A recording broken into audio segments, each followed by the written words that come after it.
Joachim Le Floch-Imad, bonjour. Bonjour. Vous êtes directeur de la fondation Res Publica, vous êtes diplômé de Sciences Po et de la Sorbonne, vous êtes enseignant en culture générale dans le supérieur. Vous signez Tolstoï, une vie philosophique aux éditions du Cerf. Alors c'est un parcours dans la vie de l'écrivain, ce prophète, cet anarchiste. C'est une étude sur la philosophie de ce moraliste atypique. Alors qu'est-ce qui vous a fait choisir cet auteur, ce romancier, Tolstoï, qui vit essentiellement à Yasnaya Polena?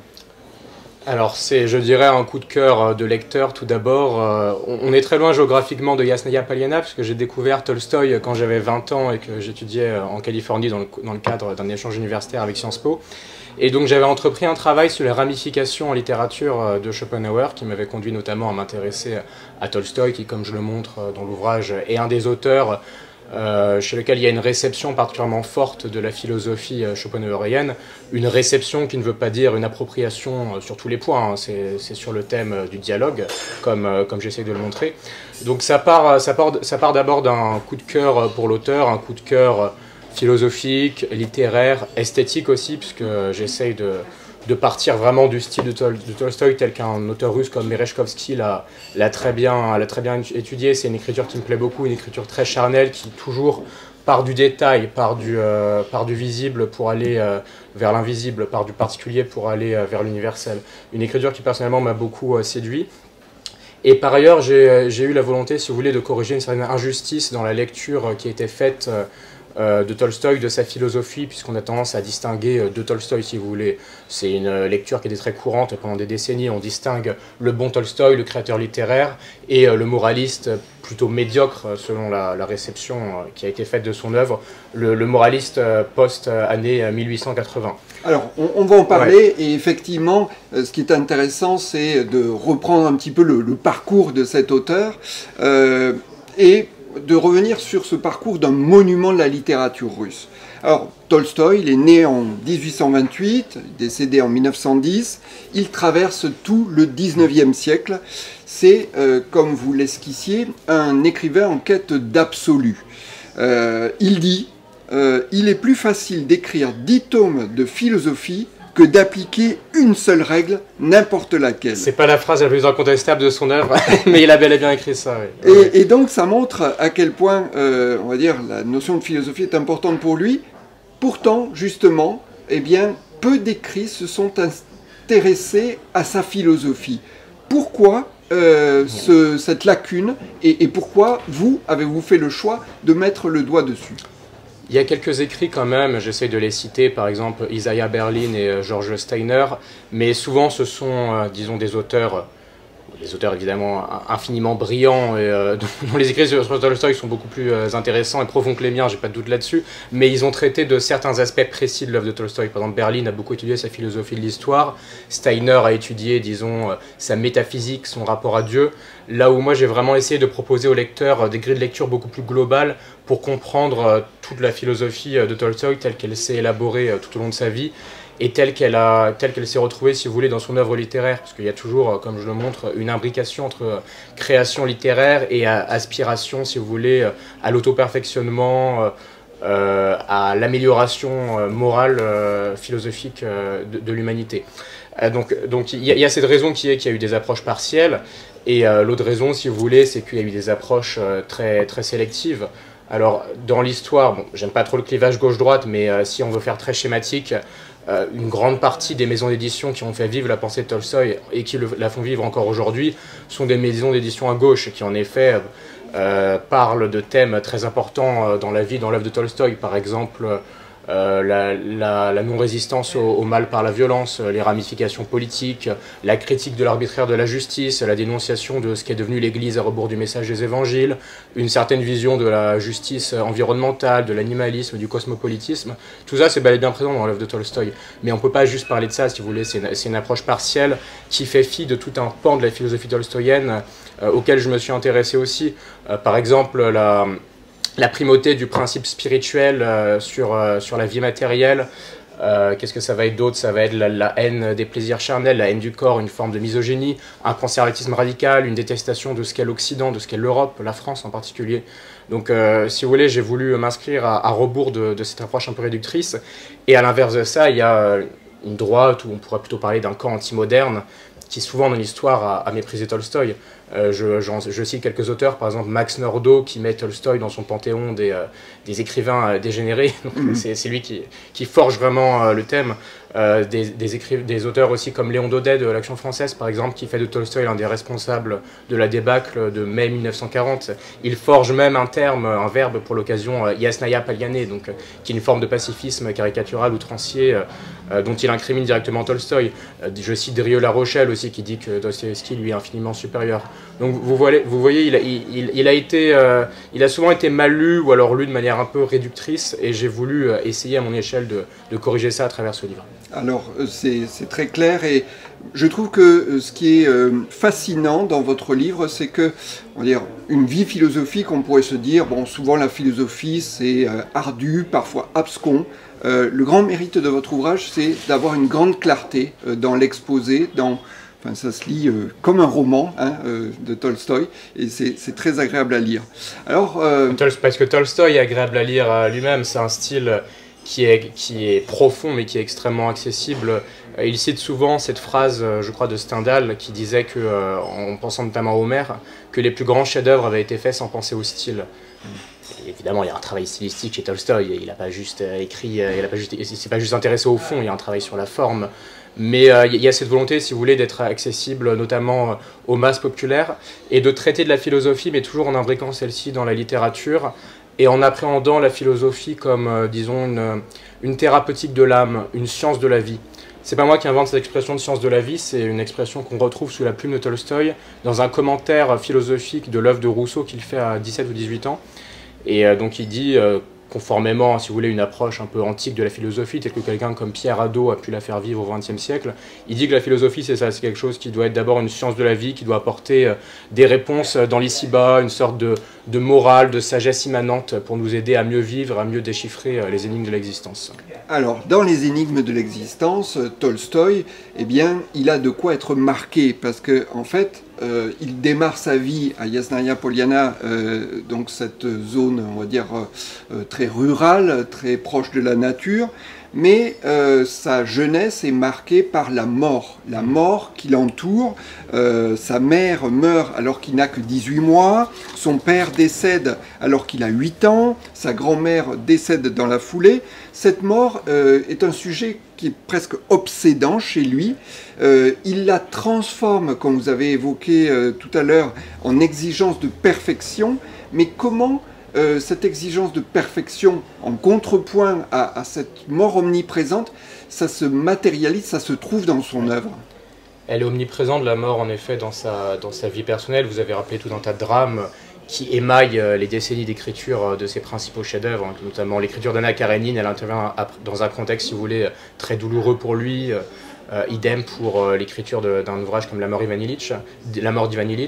Donc elle traverse sa vie, elle traverse ses œuvres. C'est une thématique absolument centrale, qu'on prenne Guerre et paix, Anna Karénine, toutes ces nouvelles, Trois morts, Maître et serviteur, ou même si on prend son journal, par exemple, toutes les dernières décennies de son journal commencent par ces trois lettres, si je vis, par l'abréviation de ces trois mots, si je vis. Donc ça montre, si vous voulez, qu'il y pense en permanence, sans doute pour mieux l'exorciser, vous l'avez dit.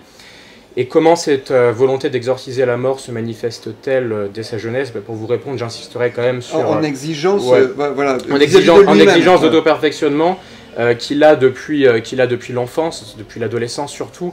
Et ça se retrouve beaucoup dans son journal, en fait, à travers tout un tas de règles qu'il essaie d'édicter pour cheminer vers Dieu, vers un Dieu qui, sous sa plume, prend la forme un peu abstraite du bien. Voilà.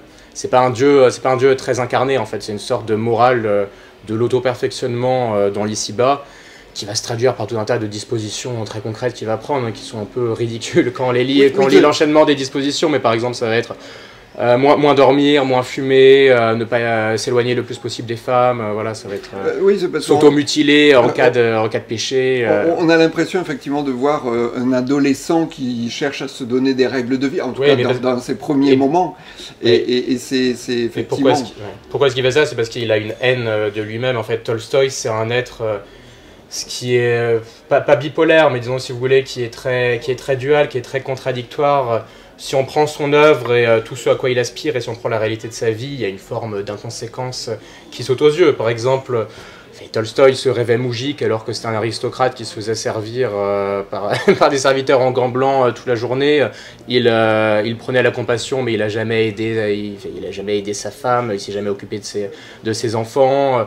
Que dire d'autre, il détestait les plaisirs charnels, mais il a eu 14 enfants, il a été rongé par sa libido tout au long de son existence. Donc c'est quelqu'un de très partagé, et c'est cette dissonance cognitive qui explique, je crois, cette aspiration à l'auto-perfectionnement que les règles manifestent. Alors revenons sur cette période, on va dire, de vie de débauche, parce que ensuite, après avoir connu la vie, on va dire, plutôt pastorale dans ce lieu initial, il va à Moscou pour accompagner sa famille et pour les études de son frère, puis il va à l'université de Kazan.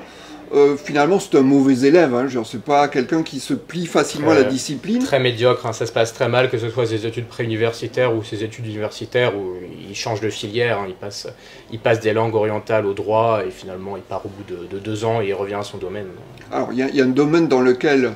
je ne sais pas s'il excelle, mais en tout cas, il se donne à cœur joie, c'est la débauche. Ouais. Alors visiblement, il a un problème avec, dans la maîtrise de ses sens, le rapport aux femmes. Ce qui est lié au nihilisme de la première partie de sa vie. Hein. Donc, Tolstoï, si vous voulez, il a une enfance plutôt religieuse, traditionnelle, telle qu'on peut la vivre dans l'aristocratie russe de l'époque. Mais très vite, il le dit dans sa confession, hein, il cesse de croire en Dieu, il devient une sorte de... sceptique, voire nihiliste, j'emploie le terme de négativiste dans l'ouvrage. Et ça, matériellement, ça se traduit, si vous voulez, oui, par une appétence pour les femmes, pour les plaisirs du corps, pour les plaisirs de l'ici-bas. Ça va être le jeu, l'alcool aussi, voilà, les soirées avec les tziganes qui n'en finissent pas à l'université. Il a un certain standing social quand même, Tolstoï. C'est l'héritier d'une très très grande lignée, donc il a beaucoup de succès dans les mondanités à l'université. Et ça contribue à sa perdition qu'il va essayer d'exorciser plus tard par le départ à la guerre. Alors justement, à un moment, il doit se confronter au réel, à la guerre, à la vie, à la mort. En 1851, il rejoint le régiment de son frère dans le Caucase. Est-ce que ce moment-là, où on va dire il va connaître la dureté de la guerre, c'est quelque chose qui va être, on va dire, un moment clé dans son parcours? C'est absolument central, je crois. Pourquoi? Pour plusieurs raisons. D'abord, c'est une manière pour lui d'exorciser les péchés de sa jeunesse et donc de connaître une forme de régénération morale, spirituelle. Ça, j'en parle pas mal dans l'ouvrage. C'est aussi, si vous voulez, les débuts de son activité d'écrivain. Sa première œuvre majeure, ça va être les récits de Sébastopol, plus quelques nouvelles littéraires sur la guerre, qu'il rédige vraiment dans le contexte de ces années dans le Caucase et au moment de la guerre de Crimée, donc, qui a lieu de 1853 à 1856. Et donc c'est ça, si vous voulez, qui va lui permettre ensuite d'être introduit dans la société littéraire pétersbourgeoise où il va rencontrer Tourguenieff. Donc ça, c'est le deuxième aspect qui fait que la guerre est centrale. Le troisième aspect, c'est qu'il y a tout un tas de pans de la philosophie de Tolstoï qui trouvent leurs racines dans ces années-là. Ça va être l'opposition, on y reviendra peut-être quand on parlera de Rousseau, entre les mots qui rongent la civilisation et disons la pureté, l'authenticité du cadre naturel. Cette idée que la civilisation finalement c'est le péché originel et qu'il faut le plus possible s'en défier, revenir à quelque chose de très russe qu'on appelle le mir-russe du nom de ces communautés où la terre était une propriété collective. Et Tolstoï, par ailleurs, du point de vue de la philosophie, va puiser, disons, son rapport à la violence, une sorte de pacifisme radical, viscéral, qui ne va jamais le quitter tout au long de sa vie, jusqu'à la mort. Il prendra position, par exemple, en 1904, contre la guerre russo-japonaise.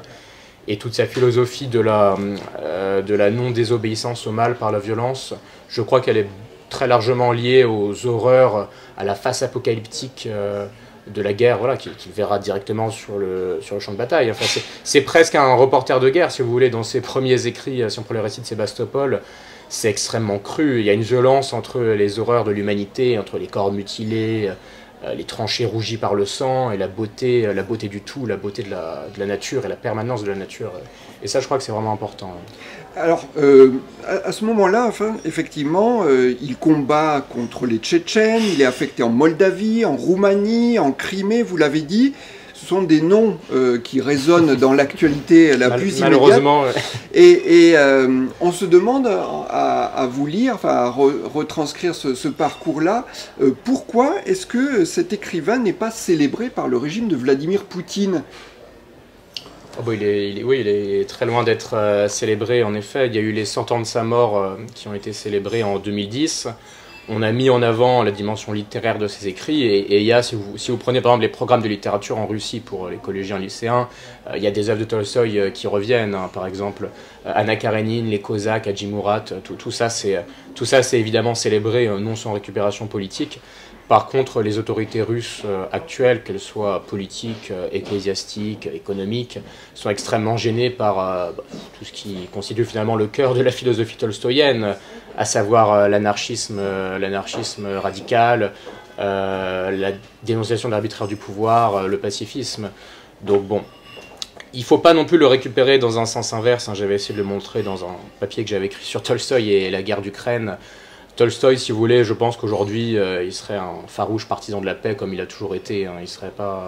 Il refuserait pas la propagande, l'endoctrinement militariste extrêmement violent, extrêmement caricatural qui sévit en Russie, pour accepter une forme de propagande, de contre-propagande occidentale. Il n'y a qu'à voir par ailleurs la haine qu'il avait pour l'Europe, pour les valeurs libérales, pour le technicisme, pour voir que voilà, Tolstoï ne serait pas non plus du côté d'une certaine pensée va-t-en-guerre, il ne serait pas avec la Commission européenne ou l'OTAN, mais ce serait quelqu'un qui serait sans doute très isolé, comme il a toujours été isolé dans sa vie, qui serait incompris jusque par ses proches, et qui serait qualifié de munichois par les masses. Ouais. D'accord. Alors, j'aimerais qu'on regarde avec vous les influences, parce que même si vous dites qu'il est isolé, il lit beaucoup, oui. il infuse, on va dire, beaucoup de la culture, et notamment, vous l'avez rapidement évoqué tout à l'heure, il y a une influence qui est fondamentale pour lui, c'est Rousseau, notamment l'Émile, les Confessions. En quoi cette filiation avec Rousseau est quelque part fichée au cœur de sa pensée? J'y consacre en effet de nombreuses pages qui sont parmi, je pense, les plus importantes de l'ouvrage. Tolstoï, il découvre Rousseau à l'âge de 15 ans et il a cette phrase. En 1905, il rejoint la société Jean-Jacques Rousseau qui a été fondée à Genève. Donc il accepte d'en devenir membre. Je mets la lettre dans le livre, j'ai mis la traduction par laquelle Tolstoï rejoint cette société. Et dans cette lettre, il dit Tolstoï et les évangiles ont été mes deux maîtres depuis l'âge de 15 ans. Rousseau et les évangiles. Rousseau, oui, Tolstoï dit Rousseau et les évangiles ont été mes deux maîtres depuis l'âge de 15 ans. Et tout au long de sa vie, il porte un médaillon à l'effigie de Jean-Jacques Rousseau. Donc c'est une référence qui ne l'abandonne jamais. Et j'ai fait référence tout à l'heure à la conception de la philosophie de Tolstoï, qui est directement héritière de la manière dont Rousseau appréhendait lui-même la philosophie. Alors, sur quel pan est-ce qu'il y a une filiation qui n'est pas toujours une adhésion parfaite, hein, encore une fois, c'est appréhendé sur le mode du dialogue. Tout d'abord, oui, sur cette opposition entre les mots qui rongent la civilisation et la pureté originelle de la nature. Et il y a cette idée chez Tolstoï que la ville, si vous voulez, que la civilisation, c'est un cadre où les individus se perdent, où les valeurs se corrompent. C'est un milieu rongé par le péché qui empêche l'introspection, qui empêche la philosophie, qui empêche la réflexion, l'authenticité. D'ailleurs, Tolstoï, il est beaucoup plus heureux quand il est à Yasnaya Poliana que quand il est à Moscou. Hein. C'est une souffrance terrible pour lui, c'est un déracinement atroce, les périodes où il doit déménager à Moscou. Il recherche le silence aussi, vous le dites. Oui, le silence, la contemplation de la beauté de la nature, les cimes enneigées des montagnes du Caucase, voilà. Il y a des pages extrêmement lyriques, extrêmement belles hein, dans un ouvrage comme Les Cosaques, qui je pense gagnerait à être davantage connu. Tout ça, c'est assez proche de Rousseau et sur les préconisations politiques, par exemple le retour au mir russe, voilà, à ces communautés politiques dans lesquelles la terre est partagée collectivement, où le travail manuel est roi. où il y a une forme de démocratie directe plus forte aussi. Ça, je pense que c'est assez proche des préconisations de Tolstoï.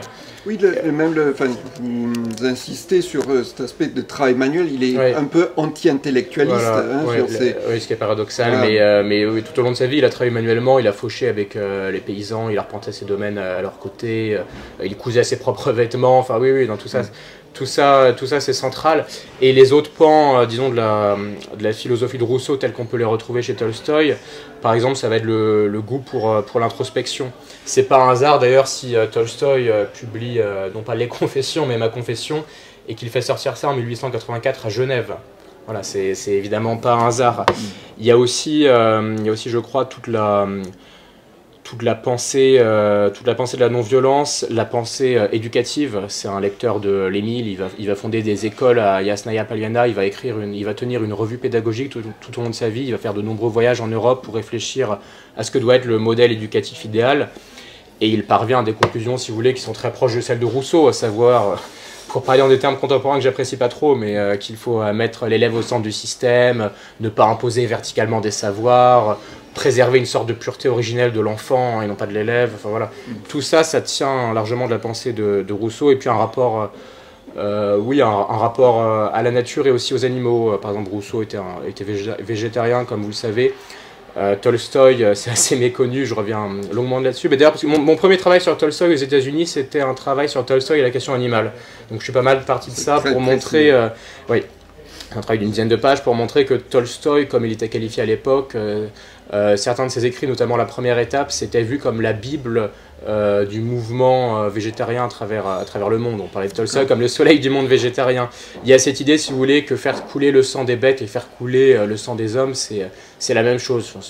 Ça peut inspirer les courants antispécistes aujourd'hui, même si bon, c'est pas exactement la même approche philosophique. Il y a un arrière-fond religieux qu'il n'y a pas dans les mouvements contemporains. J'aimerais qu'on mette un petit peu le projecteur sur une des œuvres majeures, Guerre et paix, un monument. Il écrit ça entre 1863 et 1869. C'est l'occasion, à travers cette vaste épopée, de faire passer sa philosophie de l'histoire. Quel regard a-t-il sur l'histoire en général? Est-ce qu'il s'intéresse aux grands personnages? Il s'intéresse énormément aux événements historiques, mais il a beaucoup de mépris, disons, pour les historiens de métier, pour l'histoire comme discipline universitaire, qu'il qualifie quelque part dans son journal de science arriérée. Donc c'est très clair. Il est assez proche de la philosophie d'un Joseph de Maistre, tel que quelqu'un comme Isaiah Berlin l'a très bien étudié, notamment sur le fait qu'il considère qu'il ne faut pas mettre les grands hommes au centre de nos explications des événements historiques. Tolstoï ne va pas partir des grands hommes, d'ailleurs il y a toute une désacralisation du personnage de Napoléon qui se joue dans Guerre et paix, et qui a très bien été filmé par exemple par quelqu'un comme Bondarchuk au cinéma. Donc il y a énormément de mépris pour l'idée que ce seraient les grands hommes qui feraient l'histoire. Selon lui, les grands hommes, disons, sont des étiquettes c'est une sorte d'étiquette qu'on appose a posteriori sur les événements, mais ce qui fait l'histoire, vraiment, c'est pas ça. C'est le collectif, c'est les grandes masses, c'est l'imaginaire, l'arrière-fond moral, culturel, philosophique des peuples. Donc il y a tout ça dans sa philosophie de l'histoire. Il y a le parallèle avec Maistre aussi sur un certain irrationalisme. Tolstoï, il est assez voltairien par exemple dans son approche de la religion, et je crois qu'on en parlera tout à l'heure. Mais il se méfie de, disons, l'adoration de la prêtresse raison, cette idée qu'on pourrait vraiment comprendre rationnellement les événements historiques. Pour lui, la guerre, si vous voulez, c'est la forme paroxystique du chaos qu'est la vie. Si on prend toutes les scènes sur le champ de bataille dans Guerre et paix, c'est vraiment la confusion, l'irrationalité qui domine. Et c'est pour ça que la conclusion de sa philosophie de l'histoire, finalement, c'est une sorte de scepticisme. C'est l'idée qu'en fait, le bien est là où est la vie, et que la véritable sagesse, c'est pas de chercher à modifier la condition humaine, à transformer le monde ou je ne sais quoi. C'est l'idée qu'il faut s'extirper l'histoire et revenir à une sorte de sagesse anhistorique, presque biblique finalement. Et je pense qu'un personnage comme Platon Karataïev dans Guerre et paix, mais d'autres personnages de moujik aussi, comme Gerasim par exemple dans La mort d'Ivan Ilitch, ou alors le moujik dans Maître et serviteur le montre très bien. Alors, Tolstoï, dans tout ce que vous décrivez jusqu'à présent, on a l'impression d'un bloc, d'un individu. Alors déjà, en préface, vous décrivez, on va dire, la force physique, hein, je veux dire, Oui. impressionnante Oui. de cet individu. Et néanmoins... Et dans l'accroche oui. du livre aussi, Oui. les quelques vers de Rilke que j'ai choisis constituent notamment une référence au vitalisme de Tolstoï jusqu'à la mort, hein, puisqu'il montait à cheval jusqu'à ses 80 ans, il patinait, il jouait au tennis, Et une vitalité folle. derrière cette force physique, en fait, il peut y avoir une faille. Et la faille, c'est ce qu'il appelle la nuit d'Arzamas. C'est le nom que Tolstoï donne à sa crise dépressive existentielle. C'est daté très précisément en 1869. Ouais. Ce moment-là, c'est véritablement une sorte d'effondrement intérieur. Il va découvrir le philosophe Arthur Schopenhauer, le monde comme volonté et représentation, Oui. par Erga et par Lipomena. Comment tout cela, de cette crise, il va finalement infuser pour donner le roman Anna Karénine? La nuit d'Arzamas, donc elle intervient en septembre 1869, donc c'est vraiment un effondrement psychique, moral. Il est gagné, si vous voulez, par la hantise de la mort et par l'idée finalement que la vie ici-bas n'a pas de sens et que la souffrance est la seule certitude, que les hommes sont gouvernés par une forme de fatalité, et ça se voit très bien dans Anna Karénine. Cette nuit d'Arzamas, elle intervient un an après sa découverte de Schopenhauer, qui se fait dans le contexte de l'écriture du deuxième épilogue de Guerre et Paix. Voilà. Donc ça se voit d'ailleurs hein, sur la manière, sur la conclusion assez pessimiste de l'ouvrage de Guerre et Paix, avec des personnages qui passent de la splendeur à la poussière. J'avais noté une citation dans le livre qui me paraît assez fondamentale pour comprendre. Je me permets de la lire parce que je pense qu'elle reflète bien l'état d'esprit vraiment qui anime Tolstoï. Voilà, c'est une lettre qu'il écrit au poète Afanassifet quelques mois avant l'écriture d'Anna Karénine. À quoi bon toute chose quand demain commenceront les affres de la mort avec leur abominable cortège de laideur, de mensonges, de duperies, et qu'elles se termineront par l'anéantissement, le zéro. Drôle d'histoire. Rendez-vous utile, soyez vertueux, soyez heureux tant que vous vivez, se répètent les gens, et nous aussi depuis des siècles. Le bonheur, la vertu, l'utilité sont dans la vérité. Or, la vérité que je retire après 32 ans d'existence, c'est que la situation où quelqu'un nous a mis est la plus effroyable tromperie, une scélératesse pour laquelle nous n'aurions pas de mots si un être humain y plaçait son semblable. Oui, je prends la vie pour ce qu'elle est, l'état le plus mensonger, le plus détestable, le plus stupide. Noir, c'est noir. C'est quand même extrêmement fort. Donc c'est avec cet arrière-plan métaphysique conjugué à tout un tas de drames individuels que vous avez rappelé dans votre introduction que Tolstoï va écrire Anna Karénine, qui en effet a été lu par certains, je pense que c'est plus compliqué que ça, mais comme une transposition des thèses de Schopenhauer en littérature. C'était vraiment mon premier travail universitaire, donc j'ai parlé de Tolstoï et Question animale, ça c'était un essai d'une dizaine de pages, mais ensuite mes mémoires en Sorbonne en M1 et M2 portaient sur la réception de Schopenhauer chez Tolstoï. C'est pour ça que le chapitre est sans doute le plus long et le plus touffu de l'ouvrage. Et donc, si vous voulez, cette réception de Schopenhauer, elle va très largement se voir dans Anna Karénine, hein, qui est quand même d'abord le récit d'une chute, la chute d'Anna après l'adultère qu'elle commet avec le prince Vronsky. Et donc, Tolstoï, si vous voulez, va détruire les illusions du cœur, montrer une véritable hantise à l'égard de la chair et des plaisirs du corps, montrer que oui, la souffrance et la chute sont les seules certitudes qu'on a ici-bas, que Dieu le plus souvent est absent, qu'il y a une incommunicabilité entre les êtres qui dominent. Donc il y a tous ces thèmes extrêmement sombres qui sont vraiment au cœur de l'intrigue d'Anna Karénine, au cœur de l'intrigue et de la symbolique, hein, à travers tout un tas de scènes sur lesquelles on pourrait revenir, par exemple les rêves prophétiques que fait le personnage d'Anna tout au long de sa vie, le premier rapport sexuel qu'elle a avec Vronsky, la course de chevaux. Il y a tout un tas de scènes très intéressantes du point de vue de la symbolique. Par contre, Anna Karénine ne peut pas juste être vue comme une transposition de Schopenhauer en littérature. Pourquoi ? Parce que, si vous voulez, c'est d'abord un diptyque entre les ténèbres et la lumière, et il y a quand même une forme d'ascension dans l'ouvrage. C'est l'ascension du personnage de Lévin, qui a un double fantasmé de Tolstoï, mais qui va trouver Dieu et surtout qui va trouver un sens à sa vie. Pourquoi d'ailleurs aussi parce qu'il a une vie plus préservée, disons, des affres de la civilisation. Lévin, il vit à la nature, Il a un mariage que Tolstoï juge plus sain avec son épouse que celui d'Anna et avec son épouse Kitty que celui d'Anna et de Vronsky, parce que c'est un mariage qui est dominé, qui est pas uniquement tourné vers la sensualité, vers le corps et vers la jouissance, mais c'est un mariage qui est tourné vers l'amour, non pas comme Eros, mais comme agapé, comme don de soi. Et ça, Tolstoï va faire l'éloge de Lévin, qu'il aurait rêvé de devenir dans sa vie, mais il va jamais vraiment y parvenir, d'où sa fugue suicidaire finale. Alors, ce rapport à Dieu, quelque part, c'est quelque chose qui travaille aussi beaucoup Tolstoï.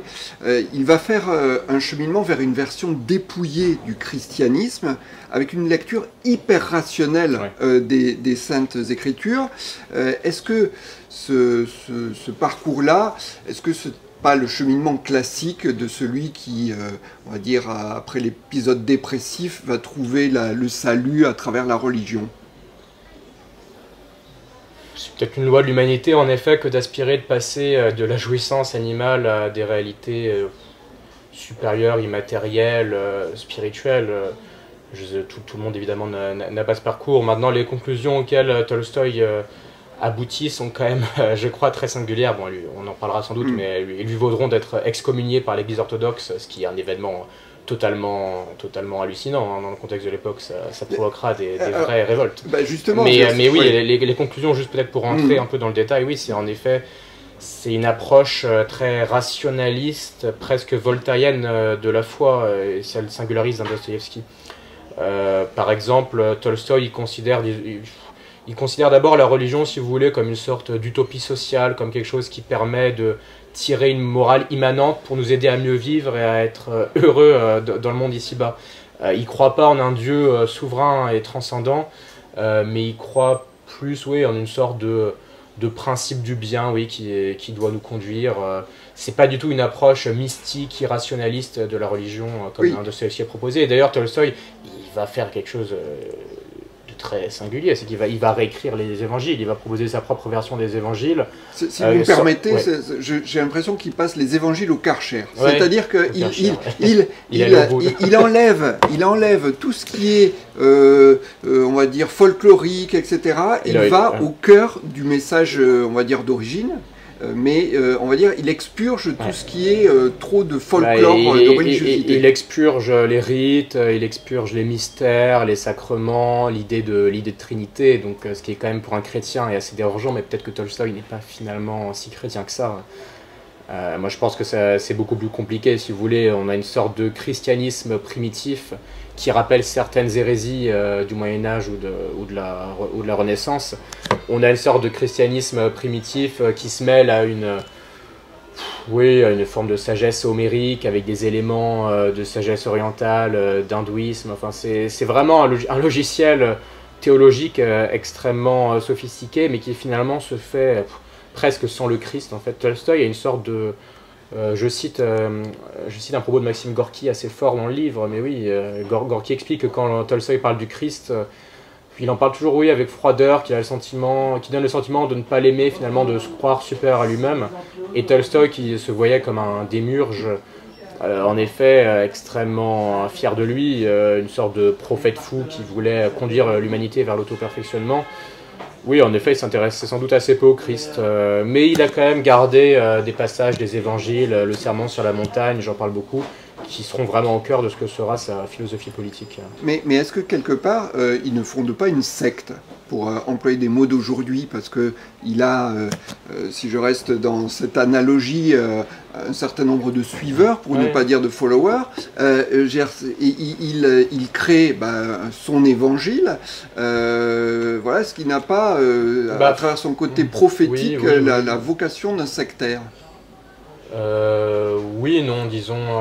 Tolstoï a toujours prôné le travail sur soi plus que, disons, l'émancipation collective. D'ailleurs, il y a des citations très claires de lui que je rappelle dans le livre où il dit qu'il ne veut pas qu'on prenne ses écrits comme une sorte de catéchisme. Maintenant, il a été proche en effet de tout un tas de sectes, notamment la secte des Doukhobors, à qui il a donné de l'argent pour favoriser leur émigration au Canada. Donc, les Doukhobors, pour rappel, c'était des gens qui prenaient un contact beaucoup plus direct avec Dieu, indépendamment de l'Église, dans une forme d'anarchisme. Et oui, Tolstoï a fait des émules. Enfin, disons, il avait des visiteurs qui venaient du monde entier à Yasnaya Polyana. Il avait une correspondance avec les plus grands intellectuels de son temps, avec des gens comme Gandhi, qui plus tard a dit que toute sa philosophie politique, il la devait à Tolstoï. En fait, c'est aussi ça que j'ai voulu montrer dans le livre, c'est que Tolstoï, au tournant du XXe siècle, si vous voulez, c'est peut-être une des personnalités les plus influentes, les plus inspirantes au monde, d'où l'écho qu'on reçoit. Voilà, d'où l'écho qu'on reçoit avec Excommunication, et ensuite sa mort. Juste pour revenir sur l'idée de secte, oui, ce qui pourrait donner raison à cette analyse, c'est qu'il y a des communautés tolstoïennes qui ont vu le jour. J'en parle beaucoup dans l'ouvrage, des communautés tolstoïennes qui ont essayé de mettre en pratique les enseignements de Tolstoï, à savoir le retour au travail manuel, la non-violence, le végétarisme, l'abstinence sexuelle, le retrait vis-à-vis de l'État, de l'arbitraire du pouvoir, de l'arbitraire de la justice, de la guerre, etc. Donc il y en a eu en Géorgie, dans la province de Goury, il y en a eu en Russie, il y en a eu aux États-Unis, et il y en a eu même au Royaume-Uni, aux Pays-Bas. Et celle du Royaume-Uni, il y en a encore 2 qui existent aujourd'hui. Je suis pas allé, mais ce serait peut-être intéressant de faire ça un jour. Et bon, par contre, oui, comme je disais, il avait assez peu d'intérêt, lui, pour ce qui se passait dans ces sectes. Voilà, lui, il s'intéressait à sa propre vie, à sa propre émancipation personnelle. C'est quelqu'un de très égotique, hein, quand même. Alors, donc, en gros, il est allé un peu trop loin pour l'église orthodoxe russe, donc il se fait excommunier, et cette excommunication, finalement, comme, on va dire, la censure, elle contribue aussi encore plus à son succès mondial, hein. Oui, tout à fait, puisqu'elle lui permet de se parer de l'auréole des martyrs. Il pouvait déjà se revendiquer un peu martyr, finalement, 2 décennies avant, puisqu'il est victime de la censure du régime tsariste dès les années 1880. Dès les années 1880, ce qui correspond d'ailleurs à son tournant, on qualifie un peu facilement de moraliste. Maintenant, oui, son excommunication en 1901 qui fait suite à un chapitre particulièrement polémique de résurrection, mais qui s'inscrit dans un contexte de dérive du point de vue de l'Église, oui, fait que l'Église orthodoxe en vient le considérer comme une sorte de faux prophète qui pervertit les masses russes et qui les éloigne du bien, l'enseignement du Christ. Et oui, ça va avoir un retentissement mondial, puisque ça va profondément... ça va susciter des réactions très vives, énormément de personnalités à travers le monde, et à Moscou, il va y avoir des rassemblements immenses, il va recevoir tout un tas de lettres à Yasnaya Polyana pour lui apporter son soutien. Sa femme même, Sophie, qui était plutôt en phase avec ce qu'était l'Église orthodoxe de l'époque, mais elle va le défendre publiquement, elle va intervenir alors même qu'elle était plutôt discrète au préalable. Donc oui, non, mais ça suscite des controverses extrêmement vives. Et je pense que tout au long du XXe siècle, son excommunication a à voir avec la manière dont Tolstoï sera lu par des gens comme Jaurès, comme Horkheimer, comme Rosa Luxembourg, comme Wittgenstein. Enfin voilà, c'est vraiment quelque chose qui revient sur l'excommunication. C'est pas anodin d'excommunier le plus grand écrivain russe de l'époque. Alors, vous dites le plus grand écrivain russe de l'époque, il y en a un autre à cette époque-là. Il était mort. Il y en a un autre, c'est Dostoïevski. Ouais. Alors, le grand spécialiste de la littérature, George Steiner, dans un livre fameux, magnifique, George Steiner, Tolstoï, qui a été réédité récemment. Voilà, il montre les nuances importantes entre ces 2 monuments de la littérature russe. De manière simple, peut-être caricaturale, qu'est-ce qui distingue Tolstoï de Dostoïevski? Ouais. J'ai déjà un peu effleuré la question tout à l'heure en disant que chez Dostoïevski, dont la lutte contre l'athéisme conquérant, l'appel de la transcendance, sont sans doute beaucoup plus manifestes que dans l'œuvre de Tolstoï. Donc il y a une approche beaucoup plus mystique, irrationaliste de la religion, une valorisation de la folie. J'ai gardé cette phrase du Nouveau Testament, mais qui, je pense, reflète bien la philosophie, la théologie de Dostoïevski. « Ce qu'il y a de fou dans le monde, voilà ce que Dieu a choisi pour couvrir de confusion les sages. » Tolstoï, il a essayé de croire à ce Dieu vivant, transcendant tout au long de sa vie, mais il n'y est jamais parvenu, d'où la froideur avec laquelle il parle de Dieu et la dissociation qu'il fait entre Dieu et le Christ. Voilà, chez Tolstoï, Oui, chez Tolstoï, il y a une morale qui est beaucoup plus immanente, beaucoup plus rationnelle, beaucoup plus voltairienne, pour toutes les raisons et pour tous les exemples que j'ai rappelés précédemment. Il y a quand même deux autres phrases que je vais citer qui, je pense, sont assez clés dans l'opposition entre les deux, que Steiner, je crois, rappelle d'ailleurs dans son ouvrage. Dostoïevski, quelque part, il écrit Si quelqu'un m'avait prouvé que le Christ est en dehors de la vérité, et s'il était réellement établi que la vérité est en dehors du Christ, j'eusse préféré rester avec le Christ plutôt avec la vérité.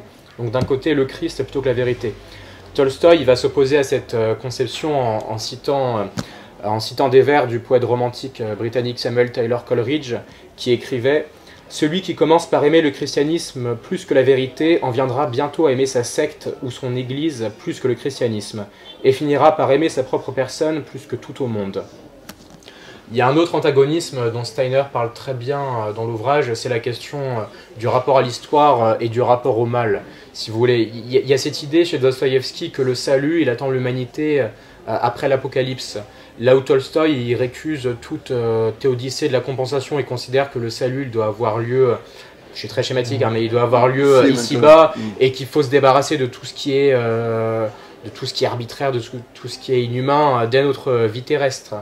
Et pour ça, il va considérer que la Bible, si vous voulez, que l'enseignement du Christ, surtout, donc plutôt le Nouveau Testament qui l'intéresse davantage, peut résoudre toutes les questions, toutes les problématiques politiques. Et que le royaume de Dieu, il pourra être construit sur terre, qu'on pourra finalement bâtir une sorte de Jérusalem de briques terrestres. Ça, c'est pour Dostoïevski, ce serait presque du satanisme. Enfin, finalement, ce serait ouvrir la porte à tous les totalitarismes, à tous les fanatismes. Voilà, c'est les démons versus ce que Tolstoï essaye de bâtir dans Résurrection ou dans d'autres ouvrages.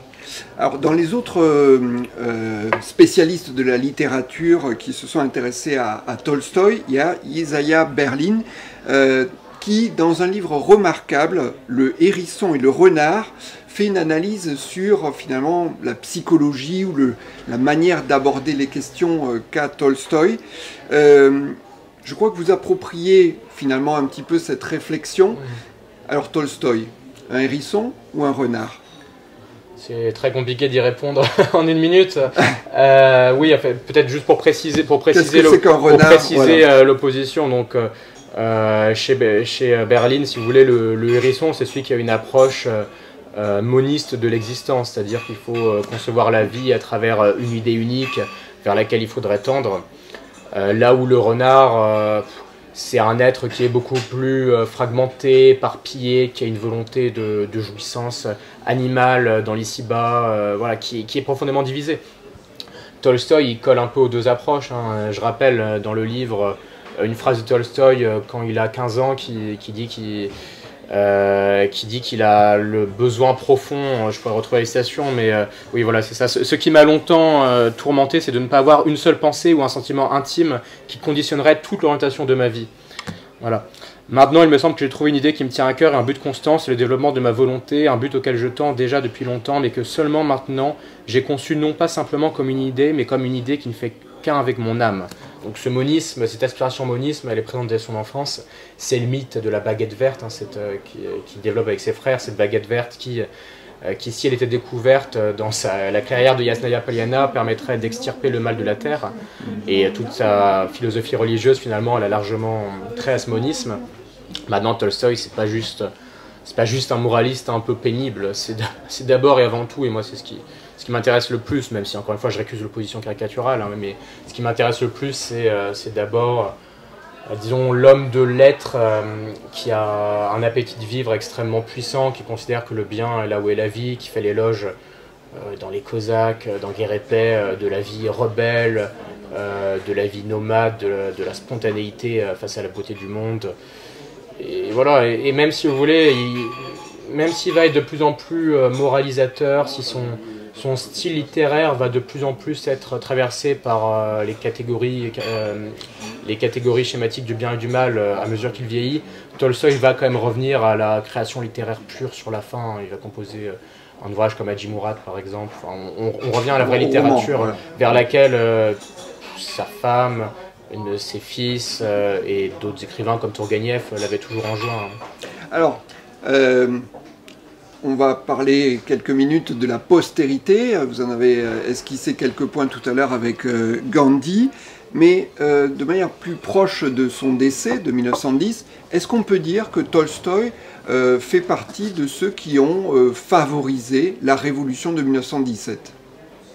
Oui, je pense, parce que, disons, comme le dit quelque part Stefan Zweig, ses écrits, si vous voulez, sont comme des bombes contre l'arbitraire du pouvoir qui sévit à cette époque. Enfin, il y a quand même une dénonciation de tous les dogmes, de tous les fondements sur lesquels le régime tsariste était assis, hein, que ce soit la propriété privée, la enfin, les privilèges de la naissance, l'arbitraire du pouvoir, la dureté de la justice, du système carcéral, tout un tas de répressions. Enfin, chez Tolstoï, il y a une dénonciation extrêmement vive de tout ça au nom d'une philosophie de la non-violence qu'il tire, comme je l'ai rappelé, des évangiles. Une appétence pour l'égalité aussi qui lui vient notamment de l'expérience du recensement de Moscou auquel il participe quand il revient à Moscou dans les années 1880.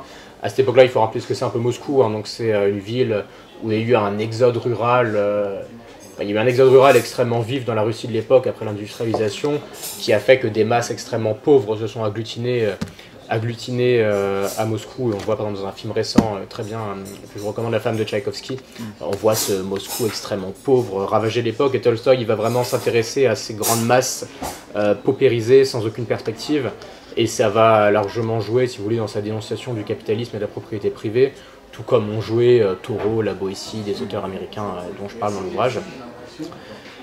Et donc oui, si vous voulez, les écrits de Tolstoï, ils sont extrêmement sévères à l'endroit de l'ordre établi. Enfin, ils prônent, si vous voulez, la sécession vis-à-vis de la société, l'anarchisme, la révolution construite à partir de sa propre personne. Tout ça, c'est évidemment irrecevable pour le régime de l'époque, qui va le censurer et qui n'ira pas jusqu'à le déporter comme Dostoïevski a été déporté, parce qu'ils ne veulent pas en faire un martyr, mais il n'empêche qu'il va être extrêmement persécuté. Maintenant, sur la révolution russe, est-ce qu'il y a une filiation directe? Oui et non, si vous voulez, je pense qu'il ouvre la voie, mais les hommes font souvent l'histoire sans savoir l'histoire qu'ils font.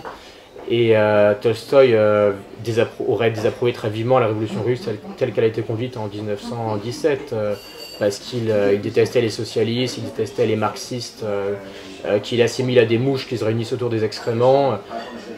Il voit les populistes, si vous voulez, comme des gens qui s'aiment eux-mêmes, qui aiment leurs idées, qui sont des sortes de despotes en puissance et qui n'aiment pas en réalité les gens qui n'ont plus compassion pour leurs prochains. Et il est à rebours de tout projet d'émancipation collective.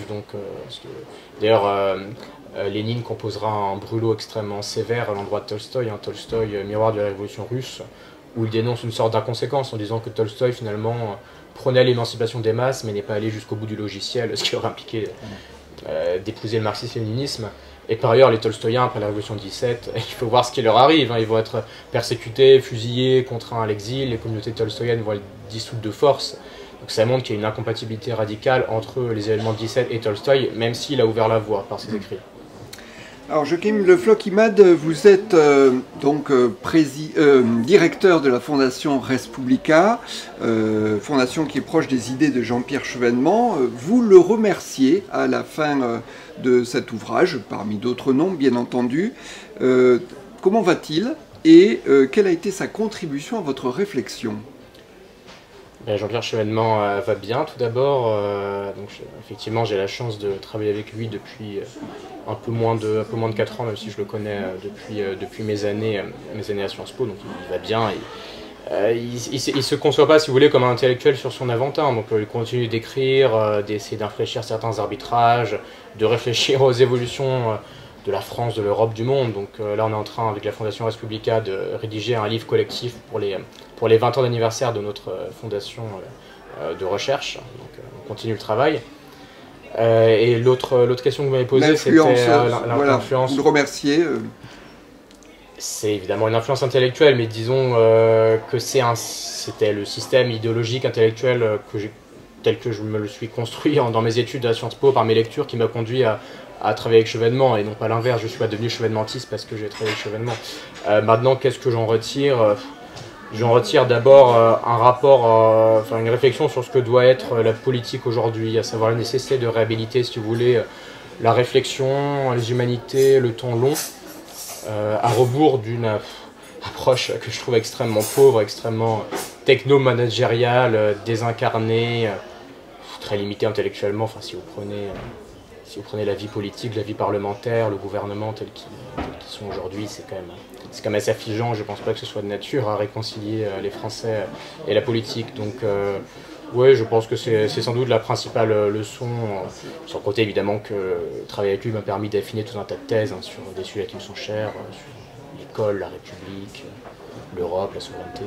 Très bien. Alors, on le voit à travers cet ouvrage, votre réflexion, vous avez mis quelque part vos pas dans ceux de George Steiner, d'Isaiah Berlin, d'Henri Troyat. J'en suis très loin. Mais donc il y a une partie intellectuelle et puis vous êtes aussi quelqu'un d'engagé, vous l'avez évoqué. Finalement, dans votre vie, quelle place respective faites-vous à la réflexion et à l'action ? Les deux sont absolument centrales à mes yeux. Enfin, j'ai du mal à me départir de cette pensée de Bergson selon laquelle il faut agir en homme de pensée et penser en homme d'action. Enfin, je dissocie pas les deux, parce que quand on dissocie les deux, ça tourne souvent à l'échec terrible, notamment en politique avec les quelques problèmes que j'évoquais il y a quelques secondes. Donc non, il y a en effet une soif d'engagement qui se traduit, qui est peut-être moins visible dans un essai comme celui-ci qui est purement intellectuel. Voilà, c'est une volonté d'apporter mes grilles de lecture, ma réflexion au débat et à l'héritage de Tolstoï. Maintenant, oui, j'ai une volonté d'engagement au service de mon pays qui quand même est dans un état assez malheureux. Enfin, je pense toujours, si vous voulez, à cette phrase de Saint-Exupéry qui me hante. Je crois que c'est dans Terre des Hommes. Nous rentrerons demain dans la nuit, que mon pays souhaite encore quand reviendra le jour. Enfin, quand on voit l'état du pays, quand on voit le niveau de décomposition, d'affaissement en tout domaine qu'on a atteint, quand on voit l'explosion des identitarismes ethno-religieux, de la violence, la crise de la transmission, l'échec de l'école, la crise de la civilité, le sentiment de dépossession démocratique, enfin oui, on peut que, et qu'on a mon âge, et qu'on imagine ce que sera la France dans 20 ans, oui, c'est normal, je pense qu'il y a une soif d'engagement. Maintenant on verra quelle forme ça prendra pour moi à l'avenir, mais oui, cette soif d'engagement, elle est présente. Alors, merci pour cet ample parcours autour de la vie de Tolstoï. On a une question rituelle dans ces entretiens. Alors, on la pose à des gens parfois un peu plus âgés que vous, mais là, maintenant, si vous aviez l'occasion de prendre un café avec le jeune Joachim que vous étiez à 18 ans, ça fait pas si longtemps que ça. Ça fait 8 ans. Sur le plan de la vocation et de la vie qui va avec, que lui diriez-vous les yeux dans les yeux ?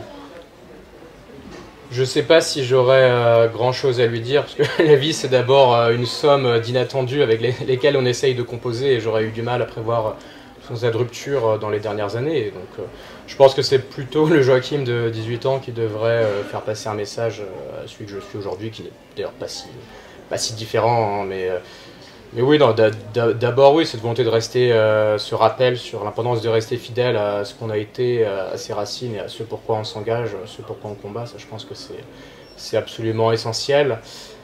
Et oui, ça parcourt d'ailleurs quand même le livre que j'ai écrit sur Tolstoï, mais cette idée que oui, finalement, malgré tout le superflu qui emplit notre quotidien, l'important, il est ailleurs, il est dans l'amitié, dans l'amour, dans une sorte de bonheur spontané, d'être au monde, dans un rapport qu'on peut avoir avec les grandes choses, avec les grands auteurs.